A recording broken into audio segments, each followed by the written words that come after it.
Man, talk about being late to the game, guys. I've been working from home for nearly 2 years, and earlier this year, I finally decided to set up my own workspace. So I've spent the past 7 or 8 months just building things to fill in this area, and it's finally starting to look like an office. So I'd like to show you guys what I've got in here so far. And if you're new here, just a heads up, I'm very fortunate to have my own woodworking shop where I get to create my own pieces that fit exactly what I'm looking for. So there are definitely going to be some things in here that you probably haven't seen in other people's videos, and I'm also going to show some stuff that I haven't shared to YouTube yet, so consider this a preview to some of the builds that are coming up. And I'm going to have links in the descriptions to all of the stuff I talk about today along with discount codes. So if you guys see something that you like, be sure to check those out. Alright, I'm going to start by talking about the smaller desk behind me because that's actually where I normally begin my work days. This is the adjustable standing desk Pro series that was sent to me by FlexiSpot. I've used this for a couple months now, and I can say that this is a really great option for anyone looking for an affordable sit-stand desk that's also really sturdy. It has a weight capacity of 275 pounds, so it should fit most people's home office needs. And the one I chose for my space has a black frame with a 60 by 30 walnut veneer top that matches the rest of the furniture I have in this office. And I use this desk pretty much for any work that's done on the iPad, so from planning out my day first thing in the morning to answering emails, scripting, designing furniture, and planning out my shots. And because of this, I like to keep a mat on the desk to provide a soft surface for my iPad. And the one I have here was sent to me by Delta Hub, and the material is really durable and soft as well. And the thing I really like about it though is the anti-slip bottom layer that helps to keep everything in place while I'm working. And if I need to type on the iPad, I'll set it on the stand that I got off of Amazon. And my only complaint about it is that I wish it was taller so I can raise the iPad to eye level. But the keyboard that I used with my iPad is the L80 that I got from IQ Unix. And this is just a really beautiful keyboard and so satisfying to use. If you want to know more about it, I'm going to throw a link up here to a video that I made previously, so make sure to check that out. The only other thing I have on this desk is this little guy. This is the Mars Pro that was sent to me by a company called Gravistar, and it's actually a Bluetooth speaker. The one I have here is in their war damaged yellow color, but it comes in a bunch of other cool designs and colors as well. And surprisingly, the sound quality isn't bad for something that size. I mostly listen to audiobooks and podcasts on this because it is a little bit bass heavy for me for music, but mostly I listen to music with my headphones anyway. Alright, moving on to my primary work desk where I do all of my engineering work as well as video editing, and this is my pride and joy of this office. And I've made a whole video on how I built this, so be sure to check that out. But to summarize, this is also a sit-stand desk, and the frame was sent to me by Uplift Desk, and then I made everything else. The top was made with 2 walnut slabs and then filled with black resin, and measures 80 inches long by 28 inches deep and about 1.5 inches thick. And there's a solid walnut drawer on the bottom where I keep my glasses and remotes from my office lights and other small things, and it's all attached using undermount drawer slides so that you can't see the slides when the drawer is open, which is really cool. And of course it soft closes. And next to the drawer are my 2 holders for storing my HyperDrive 16-port Thunderbolt dock and my MacBook Pro to keep the top of my desk clutter free. And there's a video on how I made these as well, so click up here if you want to check that out. Now shifting on to the top of the desk. The monitor I'm using right now is the 49-inch ultra-wide Samsung CRG9, and it's essentially 2 27-inch monitors side by side without the bezel that's running down the middle. And this thing is just a beast for multitasking or working on any really long Excel sheets and video editing. Right now I have my work laptop sitting underneath the monitor so that I can still pull it out for meetings where I have to present my screen, because if I present it from my 49-inch screen, everything shows up really small for other people. And the monitor arm I'm using right now is by a company called AVLT, which I got off of Amazon, and this was one of the only ones that could support the weight of my monitor and didn't cost $400, and still got a full range of motion and does a really good job at hiding wires as well. So the light that sits on top of my monitor is the Benq Screen Bar Plus. It's a really cool little light that lights up my entire work area really well and helps to reduce eye strain, especially when I'm working in the dark. The intensity is adjustable and it's bicolor, so it's pretty versatile. Even if I have all the other lights turned off in the room, just having this light is pretty much enough. Now the speakers I have right now are the M-Audio AV40 studio monitors, which, believe it or not, I've owned for 11 years, and I think back then these were like the top budget level studio monitors. After 11 years, they still sound great, so there's really no reason reason for me to replace them. In the future, I'm probably gonna build some legs for these to sit on just to raise them up a little bit and have them pointed more at my ears. Now for keyboards, I'm using the IQ F96 for my engineering work because of the number pad, but for the work I do on this channel, I've been using my new L80 Cosmic Traveler Edition that IQ recently sent me because I really like the smaller form factor that helps to keep all of my devices more centered.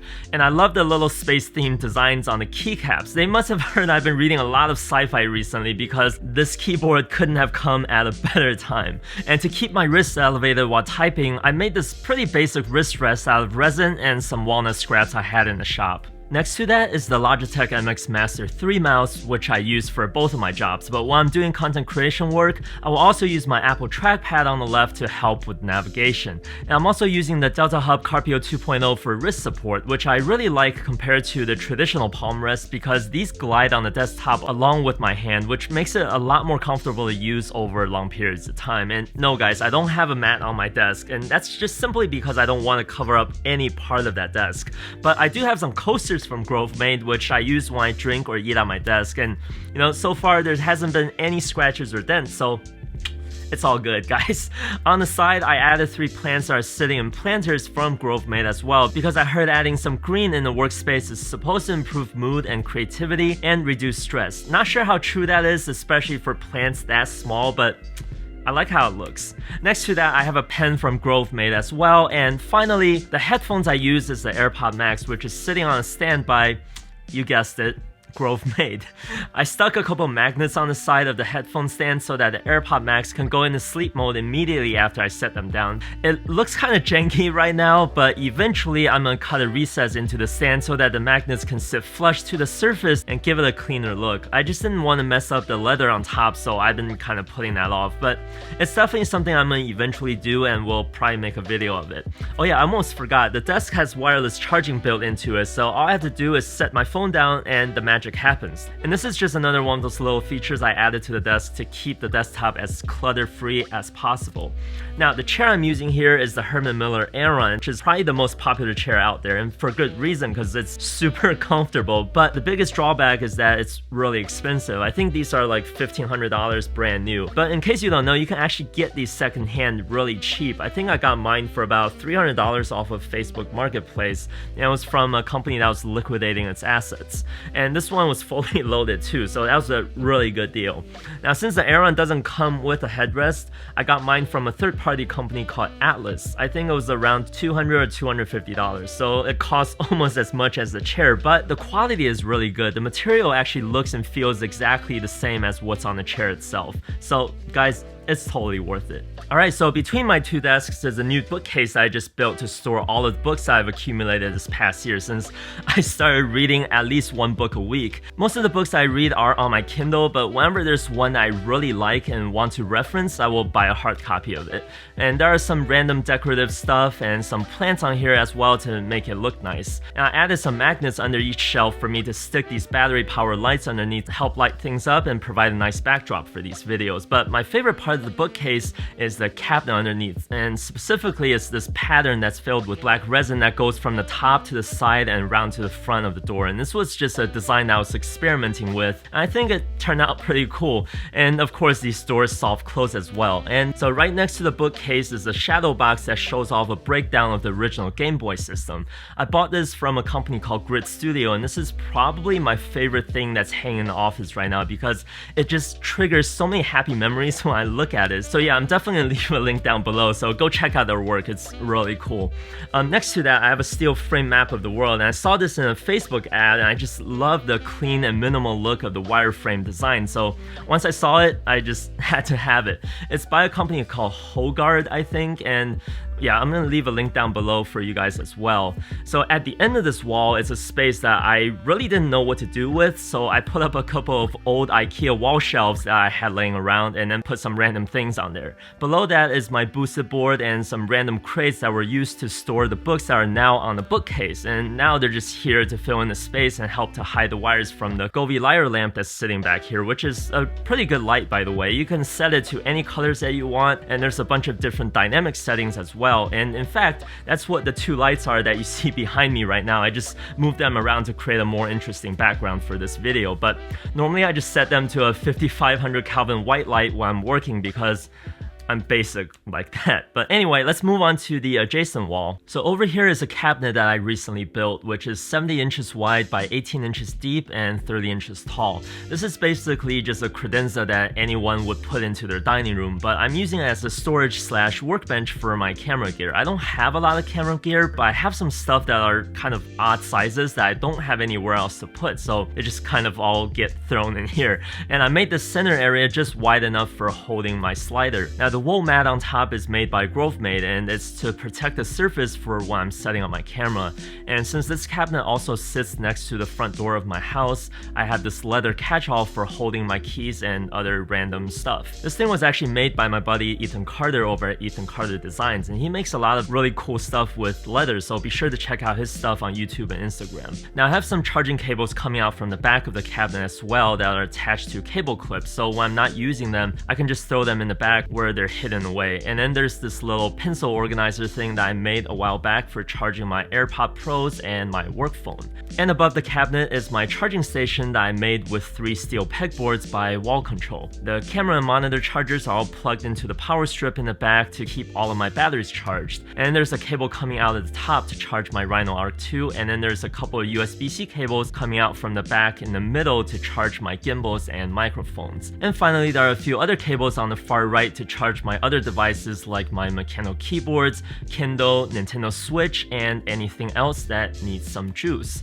And underneath the top shelves are the same battery power lights I use on my bookcase. These do a really good job lighting up my work surface when I'm setting up my camera equipment. And finally, above all of this is my Nano leaf panels. Same as the Kobe Lyra lamps, I normally just set these at 5500K to light up my office for work. So yeah, I don't really like to keep my office lit up like a rainbow for a normal day of work. But anyway, there's also a couple of these little walnut pegs I got off of Amazon to hang my bags. I just really like how you can put these anywhere that you want. And moving on to the very last part of the room, this is what I like to call my reading corner, because I have this really big circular couch and ottoman here that my wife and I bought like 9 or 10 years ago. It's not pretty, but it's really comfortable. I just love curling up in this thing with a good book and just relax, or design on my iPad, or even take a nap. It's just this really comfy and cozy thing to have in here to help me unwind throughout the day. And the last thing I have in here is a big picture I got from IKEA, which sits perfectly on this wall. Yeah, that's my home office, guys.